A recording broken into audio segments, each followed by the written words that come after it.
Hi, I've got a fantastic hand here that I want to share with you. I think this is a fantastic hand because it shows you just how much you can work out when you're a declarer. And in this hand in particular, it shows you just how much you can work out even right from that very first opening lead. So first of all, let's just run through the bidding. West had opened a spade. Your partner had said nothing. And East had bid one no trump, which for them was 6 to 9 points. 6 to 9, any old rubbish. They were playing sort of basic ACOL, and no 4 or even 3 card support for their partner's spades. And you had come in and bid 2 hearts, and the hand had been passed out. So opening lead, West placed down the Jack of Diamonds. Now let's start thinking this through. Who has got the Queen of Diamonds? It must be East, mustn't it? Because if West had both the Queen and the Jack of Diamonds, they would have started leading the top of the sequence, headed by the Honour, and they would have started leading with the Queen of Diamonds first. Okay, so bear that in mind. You know that East has 2 points, they have the Queen of Diamonds. Next question is, West didn't lead a spade, why not? Would West have led a spade if West had the Ace and King of Spades? Almost certainly. They had a lovely top of the sequence headed by an Honour, and they had both the Ace and the King of Spades. They would have almost certainly led it. So for some reason, they haven't led the spade suit. Looks like it's because they don't have the Ace and King of Spades. Another possibility as well is they haven't led it because they don't want to lead away from an Ace in a suit contract.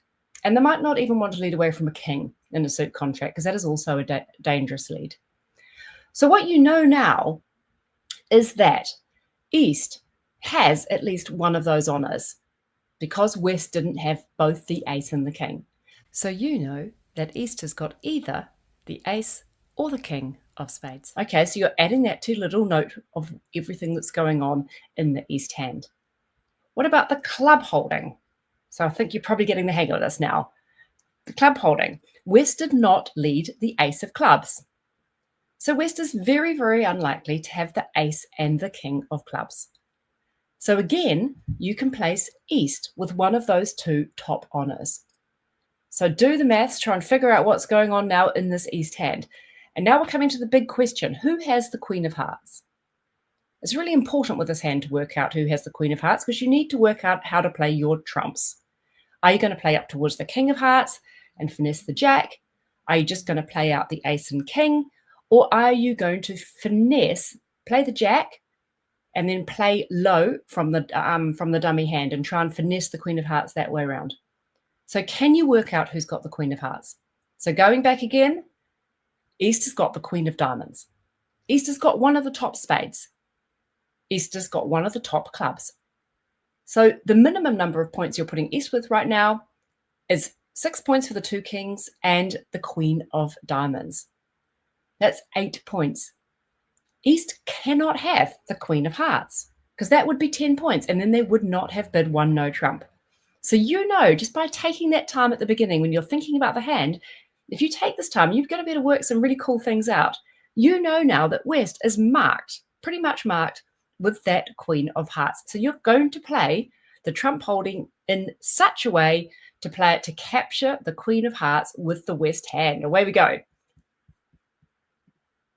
Going to start by taking the Ace, running that Jack round, so playing low from the dummy,